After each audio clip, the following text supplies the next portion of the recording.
Hello hello, nous sommes actuellement le 19 décembre, mardi 19 décembre et je commence un tout nouveau vlog. Il est 8h05, quelque chose comme ça, je vais bientôt monter, allumer mon PC. Donc voilà, je voulais vous faire une petite intro avant, je dois encore monter le vlog du jour. Du coup je vais vite le faire pendant que mon PC s'allume parce que c'est un petit vlog de toute façon. Donc voilà. Oui. Je rigolais parce que hier j'ai fait un nouveau sondage sur Instagram en disant que peut-être je retenterai, mais après le boulot du coup pas pendant leur midi, d'aller à l'hôtel Mafou. C'est là le gros échec des vlogmas. Pourquoi? Parce que Céline y est allée, de couler comme l'encre.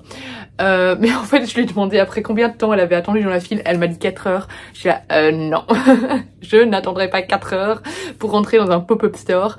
Donc non. Je crois que j'irai une fois à Paris. Quand il rouvrira à Paris parce qu'elle le fait souvent là-bas.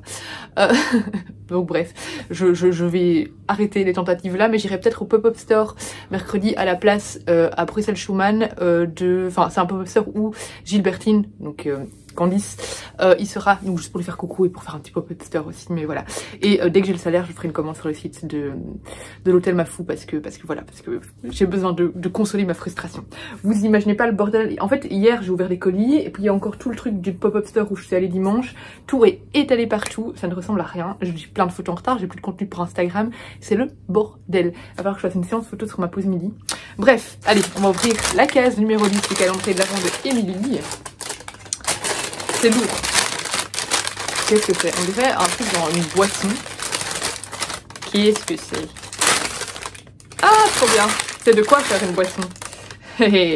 Alors, donc il s'agit de... Je vous le montre en même temps que je lis. Une petite bouteille de confiserie. Ah oui, non, je croyais que... Parce que parfois on a dans ces bouteilles-là... des trucs pour faire du chocolat et on doit verser dedans et ça tourne en chocolat chaud ou autre, mais non, là c'est pas une boisson, c'est des confiseries de Saint-Nicolas entre les amandes au chocolat noir, les noisettes caramélisées au spéculoos, les amandes au giandoura ou giandouja, je sais pas comment on dit, ou caramélisées à la noix de coco. Oh, vous allez vous régaler. Oh miam, à consommer. Ah ouh, je me suis fait mal. À consommer avant octobre 2024, c'est bon, je suis large, ça va pas tenir jusque janvier je pense, tu sais. T'inquiète pas pour la date de consommation. Oh, trop bien. J'ai envie de tout manger là maintenant. Je vais prendre un petit truc. Non, je vais d'abord faire ma photo Instagram. Je vais pas prendre un petit truc maintenant. Ah, ferme. Ah, trop bien. Meilleure case. Non, c'est pas la meilleure case, mais trop bonne case. Parce que j'adore manger. Donc voilà. Pour moi, pour le moment, la meilleure case, c'est ça. Là, vous voyez le petit truc là que je monte là derrière. Hop, je chatouille l'étoile là. J'adore, c'est ma case préférée pour le moment. Il n'en reste plus que 2. C'est bientôt Noël. Allez, je vous reprends tantôt. Je suis en train de faire des photos pour les réseaux. J'ai un peu de lumière, donc ça tombe bien. Parce que clairement là, la météo est pas... mais vu que j'ai une annexe très lumineuse, je peux faire plein de photos, malgré qu'il fasse assez sombre. C'est la pause midi. J'ai mon petit Miko. J'ai mon petit livre. Je vais ouvrir la case du coup. 19 du calendrier de l'avant, enfin du livre de l'avant de Sophie Gemin. Je vous en ai pas encore beaucoup parlé. Honnêtement, moi j'aime bien. Il reçoit pas mal de critiques négatives parce que c'est très, et c'est vrai, hein, c'est très gnangnan, c'est très niais, c'est très déjà vu. Mais moi, comme je vous dis toujours, dans les romances de Noël, d'autant plus qu'ici c'est une romance de Noël jeunesse, je cherche pas à avoir de la nouveauté. Je ne cherche pas à avoir de la cohérence. Je ne cherche pas à avoir des relations super bien développées.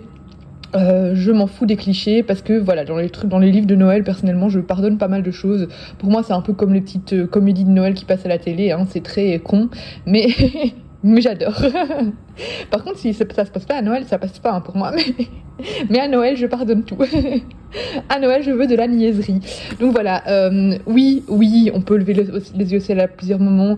Oui, les personnages ont parfois des réactions surdimensionnées, vraiment très... on a envie de leur foutre des claques, clairement. Mais je passe un bon moment. J'avoue que j'aime bien, moi, ce livre de Noël.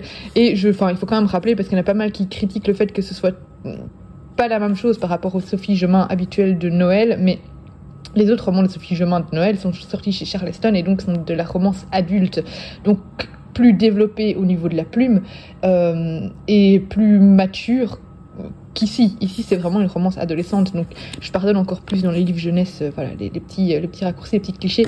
Miko ne veut pas me laisser lire. Oui.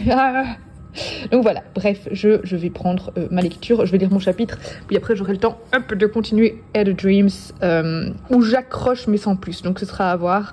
J'avoue que je ne veux pas l'abandonner parce que je trouve le livre beau. Bonjour superficialité. J'ai reçu 2 colis dans ma boîte aux lettres. Tout d'abord, un nouveau roman chez Calman Levy. Il s'agit de Les 7 lunes de Maali Almeida de Shihan Karunatilaka. C'est un roman qui me tentait beaucoup parce qu'il a reçu le Book Prize. Du coup, quand je l'ai vu dans le programme de Calman Levy, bah, ça me tentait bien. Je sais plus du tout de quoi ça parle, mais c'est traduit de l'anglais du Sri Lanka. Oui, voilà, c'est un pays qui semble vraiment... Enfin, un roman dont le thème m'intéressait puisque ça parle d'une guerre civile au Sri Lanka. Et moi, j'aime toujours bien me renseigner, je connais pas du tout l'histoire de ce pays. Donc voilà, ça me tentait beaucoup. Donc voilà, j'espère qu'il me plaira. Et Benoît du Cherche Midi a envoyé avec un petit mot trop chou. Bonjour, ici Benoît du Cherche Midi. J'ai une nouvelle pépite Cozy Mystery apparaître le 15 février. L'art meurtrier du lait de coco de Miape Mana... Comment ça s'écrit ça? Manansala.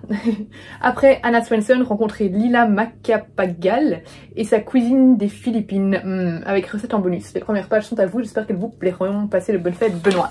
Du coup, c'est les premières pages d'une future parution en février qui a l'air d'être dans le même style que Anna Swenson parce qu'ici on voit que c'est à chaque fois coupé avec des recettes.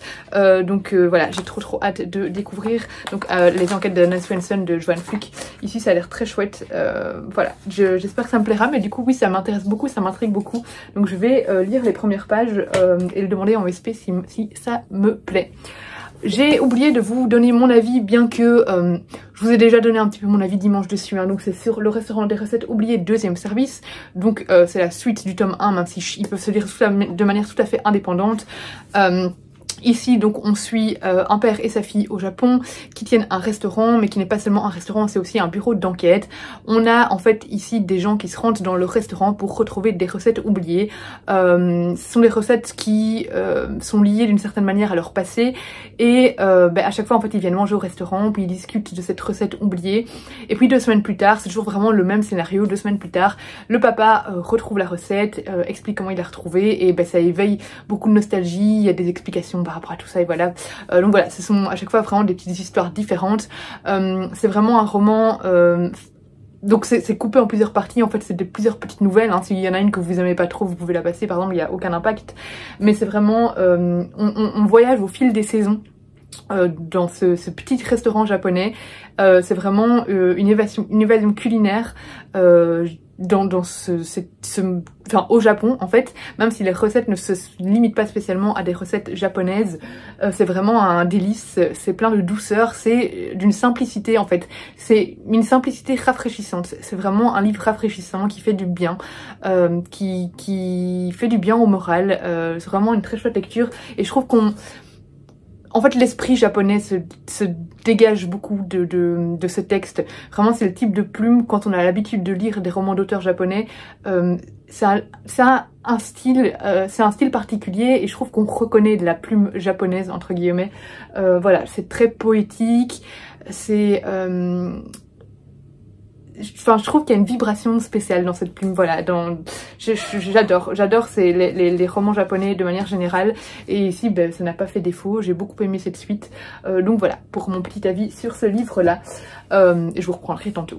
Je vous retrouve, une fois n'est pas coutume, en pyjama pour clôturer ce vlog. Je suis déjà en pyjama, j'ai les cheveux mouillés parce que j'ai pris, enfin là ils sont presque secs, mais j'ai pris ma douche après ma séance de sport, voilà, tout simplement. Là le repas est en train de chauffer et moi je vais clôturer ce vlog. Je suis à la moitié de Ada Dreams, Garden de Éther de Hayden Detera. Je le lis, je vais le finir je pense, mais j'accroche vraiment pas à 100%. Je trouve que c'est pas une intrigue qui est super palpitante et je trouve que ça manque un peu d'originalité. En fait ici on va suivre Hayden, c'est Hayden tout simplement, oui. Hayden qui est amnésique, qui se souvient plus de ce qu'elle a, mais par contre elle sait qu'il y a quelque chose de spécial en elle. Et un jour, elle va être retrouvée par Lee qui va lui expliquer qu'en fait elle est une gardienne de l'éther, qu'elle a échappé de justesse à un massacre, en fait toute sa famille a été tuée, etc. Lors de la passation de pouvoir. C'est une cérémonie plutôt symbolique où sa mère lui passait les pouvoirs, mais Aiden avait déjà des pouvoirs, c'est plus voilà, symbolique qu'autre chose. Qu'elle est une des seules, voire la seule rescapée, et qu'elle doit retourner dans le monde, leur monde magique.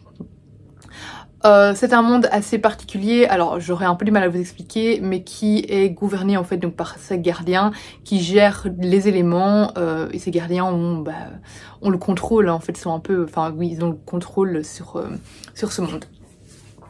Et est-ce que c'est écrit? Je vais pas vous en dire plus, même si on sait directement certaines choses parce qu'on est dans la tête de plusieurs personnages, donc il n'y a pas énormément de surprises au niveau de quelques rebondissements, mais donc voilà, c'est un roman choral, on est dans la tête de plusieurs personnages, et donc on va en apprendre petit à petit plus sur Aiden, sur sa fonction de gardienne, etc. C'est sympa, mais je pense que je le préférais en graphique qu'en roman, parce que à mon avis c'est plus fluide en graphique. Voilà, je trouve qu'en roman c'est un peu tiré en longueur, il se passe pas grand chose. J'arrive pas à être vraiment happée à 100%, à rentrer à 100% dans le récit en fait. Il me manque quelque chose. Donc je pense que je vais le terminer, on verra bien. Là je vais encore le prendre un petit peu ce soir, on a le dernier épisode de The Crown à regarder. Donc après l'épisode de The Crown, je continuerai ce roman. Et on verra bien si au bout d'un moment j'en ai vraiment, j'accroche vraiment pas, je vais pas m'acharner, mais bon, je suis à la moitié. Du coup je vais clôturer ce vlog ici, j'espère qu'il vous aura plu. On se retrouve demain pour la prochaine vidéo, et moi je vous fais des gros bisous, et je vous dis bonne soirée, bonne journée, je ne sais pas quand vous regardez ce vlog, mais voilà, à demain pour la prochaine vidéo.